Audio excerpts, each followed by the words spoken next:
नमस्कार, मैं मनीषा एस्ट्रोलॉजर आप सभी के समक्ष लेके आई हूँ नौ दुर्गा के रूप अथवा नव दुर्गा के नव रूप के अर्थ क्या है।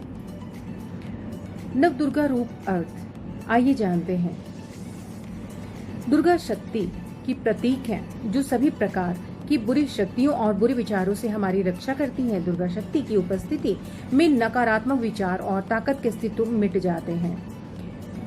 देवी को एक श्वेत बाघ पर सवार दिखाया जाता है। यह संकेत है साहस और वीरता का जो दुर्गा शक्ति का मूल तत्व है। नव दुर्गा यानी दुर्गा शक्ति के 9 रूप। जब आप जीवन में बाधाओं या बौद्धिक अवरोधों का सामना करते हैं तो देवी के 9 रूप की विशेषताओं के स्मरण मात्र से सहायता प्राप्त होती है। यह विशेष रूप से उन लोगों के लिए अधिक मददगार है जो अपनी क्षमताओं पर संदेह करते हैं या फिर हमेशा चिंताग्रस्त रहते हैं। ऐसे लोग जो ईर्ष्या, द्वेष जैसे नकारात्मक भावों से भरे होते हैं। शक्ति का प्रभाव है शैलपुत्री। देवी के नामों के उच्चारण से हमारी चेतना जागृत होती है और मन केंद्रित होकर निर्भय और शांत होता है। शक्ति की प्रभा शैलपुत्री नवदुर्गा में पहली देवी है। शैलपुत्री यानी शैल यानी पत्थर। इस रूप की आराधना से मन पत्थर के समान मजबूत होता है। इससे प्रतिबद्धता आती है। जब भी आपका मन अस्थिर होता है शैलपुत्री उसे केंद्रित करती है और प्रतिबद्ध करने में सहायता करती है। शैल शिखर को भी कहा जाता है। शैलपुत्री पर्वत शिखर की बेटी है। जब आप किसी भी अनुभव या गहन अनुभूति के शिखर पर पहुंच जाते हैं तो आपको एक दिव्य चेतना की अनुभूति होती है। जब तक यह शिखर तक नहीं पहुंचती आप इसे समझ नहीं पाते हैं, क्योंकि इसका जन्म उस शिखर से ही होता है। जब आप गहन अनुभूति में होते हैं तब शक्ति के प्रभाव को अनुभव कर सकते हैं। उसी समय आप पाएंगे कि आप उस भाव से बाहर निकल रहे हैं। यही शैलपुत्री का अदृष्ट अभिप्राय है। आइए जानते हैं ब्रह्मचारिणी माता के बारे में, उनके रूप के बारे में। ब्रह्मचारिणी जाने विस्तृत प्रकृति को। ब्रह्मचर्य से शक्ति आती है। ब्रह्म का अर्थ है अनंत और चर्य का अर्थ है चलना। यहाँ ब्रह्मचर्य का अर्थ हुआ अनंत में चलना। स्वयं को मात्र शरीर नहीं मानना चाहिए। हम अपनी विस्तृत प्रकृति को जाने और स्वयं को एक प्रकाश पुंज माने। संसार में आप कुछ इस तरह चलें जैसे कि आप ही ब्रह्मांड हो। आप जितना खुश होंगे आपको अपनी काया का उतना ही कम एहसास होगा। जितना आप अनंत चेतना में होंगे उतनी ही कम चिंता और अपनी भौतिक काया के भार का अनुभव करेंगे। यही है ब्रह्मचारी का मर्म। देवी की विशेषताओं का आह्वान करने के लिए हमारी चेतना अनंत में विस्तार पाती है और अनंत में विचरण करने लगती है। यही है हमारी वास्तविक प्रकृति। उस स्थिति में आप बहुत जोश और साहस महसूस करेंगे। शक्ति के विशुद्ध रूप को दर्शाते हुए देवी को कुमारी के रूप में दिखाया गया है, जो स्वतंत्र व नवीन है और जो किसी के नियंत्रण में नहीं है। तीसरी माता चंद्रघंटा विचारों और ध्वनियों की समग्रता। नवरात्रि के तीसरे दिन देवी चंद्रघंटा की आराधना की जाती है। यह देवी घंटे के आकार का चंद्रमा धारण करती है। चंद्रमा का संबंध बुद्धि से है और घंटा सतर्कता का प्रतीक है। घंटे की ध्वनि दिमाग को वास्तविकता में ले आती है। ध्वनि से निशब्दता, निशब्दता से ध्वनि और फिर ध्वनि से निशब्दता की ध्वनि जब मस्तिष्क पर आती है तब अंततः वह विलीन हो जाती है और निस्तंभ हो जाती है। जिस प्रकार चंद्रमा घटता बढ़ता रहता है उसी प्रकार मस्तिष्क भी अस्थिर रहता है। चेतना संगठित होने से मस्तिष्क एक स्थान पर केंद्रित हो जाता है और इससे ऊर्जा में वृद्धि होती है। मस्तिष्क सतर्कता के साथ हमारे नियंत्रण में होता है। जब सतर्कता की गुणवत्ता और दृढ़ता की वृद्धि होती है तो मस्तिष्क आभूषण के समान हो जाता है। मस्तिष्क दिव्य माँ का स्वरूप और उनकी अभिव्यक्ति भी है। यह यदि शांति और संवेदना में उपस्थित है तो दुख, कष्ट, भूख आदि में भी उसका साथ बना रहेगा। इसका सार यही है कि यह सुख मिले या दुख, हमें हर परिस्थिति को समान रूप से देखना चाहिए। समग्रता के साथ सभी विचारों, भावनाओं और ध्वनियों को एक नाद में समाहित करें जैसे घंटे की ध्वनि होती है। यही चंद्रघंटा का अभिप्राय है। इसी प्रकार देखते हैं अगली माता है कुष्मांडा। ब्रह्मांड की सृजनात्मक शक्ति की प्रतीक।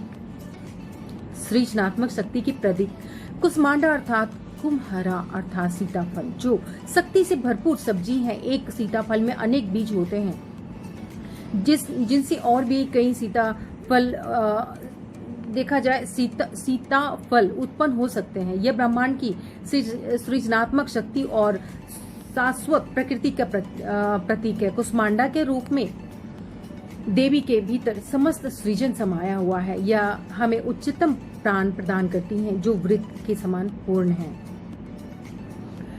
प्रकट और अप्रकट दोनों ही एक बहुत ही बड़ी गेंद या सीताफल के समान है, जो बताते हैं कि आपके पास यहाँ सभी प्रकार की विभिन्नताएं हैं। सूक्ष्मतम से विशाल तक कुष्मांडा में कोई योनि, छोटा सा सु यानी ऊर्जा। यह ब्रह्मांड ऊर्जा से व्याप्त है। सूक्ष्मतम से विशाल तक एक छोटा सा बीज पूरा फल बन जाता है और फिर फल बीज में बदल जाता है। हमारे भीतर की शक्ति की एक विशेषता है। यह सूक्ष्म से सूक्ष्मतम और विशाल से विशालतम हो जाती है। दिव्य माँ हमारे भीतर प्राण रूप में है। हमें सृष्टि तथा अपने जीवन में बहुलता और पूर्णता का अनुभव करना चाहिए। पांचवी माता आती है स्कंद माता, ज्ञान और क्रियाशीलता का साथ। स्कंद या प्रभु सुब्रमण्यम की माँ स्कंद माता कहलाती है। गोद में बालक स्कंद को लिए माता को शेर पर सवार दर्शाया जाता है। इनका यह रूप साहस और करुणा का प्रतीक है।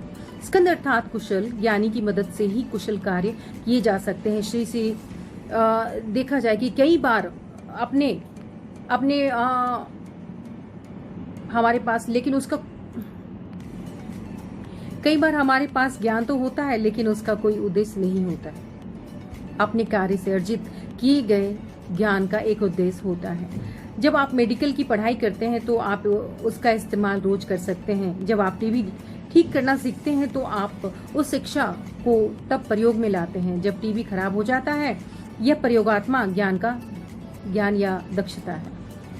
स्कंद भी हमारे जीवन में ज्ञान और क्रियाशीलता के एक साथ आने के भाव को दर्शाता है। यदि जीवन में कठिन परिस्थिति आती है तो क्या करना चाहिए? समस्या के समाधान के लिए हमें अपना ज्ञान का इस्तेमाल करना चाहिए। जब आप बुद्धिमत्ता से कार्य करते हैं तब स्कंद तत्व प्रकट होता है। स्कंद माता कौशल, करुणा और साहस की प्रतीक है। छठी माता आती है कात्यायनी, अन्याय और अज्ञानता को मिटाने का संदेश।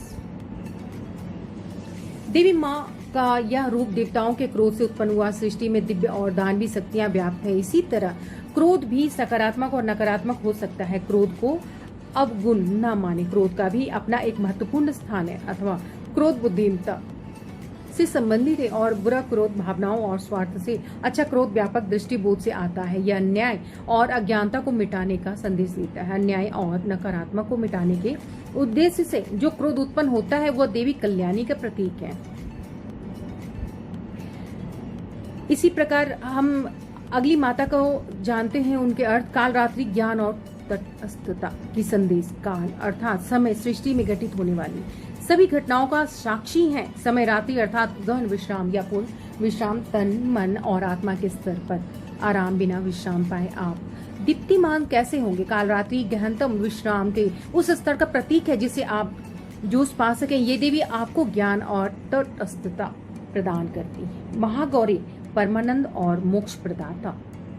देवी के स्वरूप में ज्ञान, गमन, प्राप्ति और मोक्ष का संदेश छिपा है। महागौरी हमें विवेक प्रदान करती हैं जो जीवन सुधा समान है। निष्कपटता